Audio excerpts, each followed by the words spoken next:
10 سے 12 سال کی معصوم بچے کو اس کی عمر بچے تنگ کر رہے تھے۔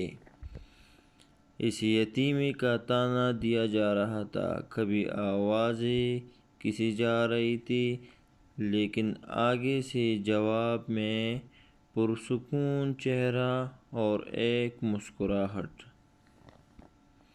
گھر جا کر چاچا اور دادا، جو اس کے خاندان کے سربراہ تھے، سے بچوں کی شکایت لگا کر ان کو اپنے گھروں سے پٹوایا بھی نہیں۔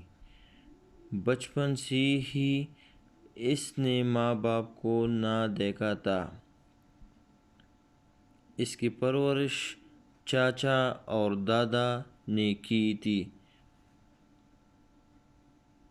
عموماً ایسے بچے احساس محرومی اور احساس کمتری کا شکار ہو جایا کرتے ہیں، لیکن اس بچے کی طبیعت ہی نرالی تھی۔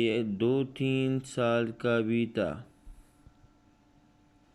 تو اپنے دائی کو کبھی تنگ نہ کیا تھا۔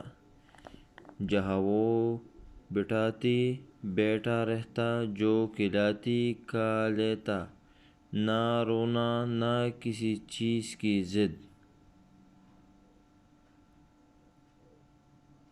15-16 سال کی عمر تک اس نے اپنے ہم عمر لڑکوں کو اپنے اچھے اخلاق اور بردباری سے اپنا گرویدہ بنا لیا اور ان کو اس بات پر راضی کر لیا کہ وہ اپنے ساتھیوں کے ساتھ کوئی بیہودہ مذاق نہیں کریں گے، نہ کسی کو تنگ کریں اور ظلم کے خلاف مل کر آواز بلند کریں گے۔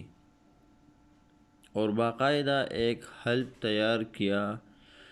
بڑھتی عمر کے ساتھ اہل علاقہ میں اس کی خوش اخلاقی، امانت، دیانت اور اس کی حیا کے چرچے زبان زد عام ہونے لگے۔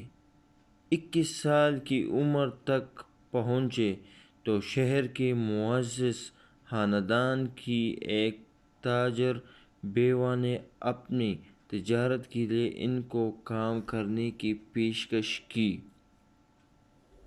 گزشتہ تجارتی قافلوں کی نسبت اس دفعہ ان خاتون کو نفع حد سے زیادہ ہوا اور دیگر کام کرنے والوں کی جانب سے ان کے بارے میں کوئی شکایت بھی نہ ملی۔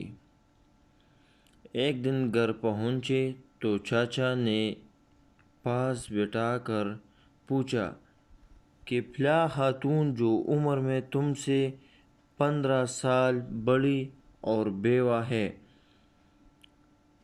آپ سے شادی کا پیغام کسی کے ذریعہ بھیجا ہے؟ کیا خیال ہے؟ تم جوان ہو، تم کو اپنا فیصلہ کرنے کا اختیار ہے۔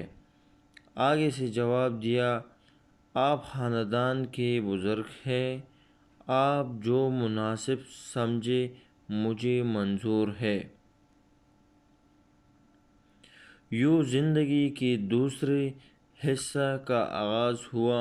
شادی کے کچھ عرصہ بعد شہر کے گہما گہمی سے کچھ وقت نکال کر شہر سے باہر اونچے پہاڑوں پرسکون جگہ بیٹھ کر فطرت کے مظاہر پر غور و فکر کرنا شروع کر دیا۔ شکریہ۔ اگر آپ کو ہماری ویڈیو اچھی لگی اور لیٹسٹ ویڈیو کے لیے، تب تک کے لیے ہمارا چینل سبسکرائب کیجیے اور بیل کا آئیکن دبا لیجیے۔ اللہ حافظ۔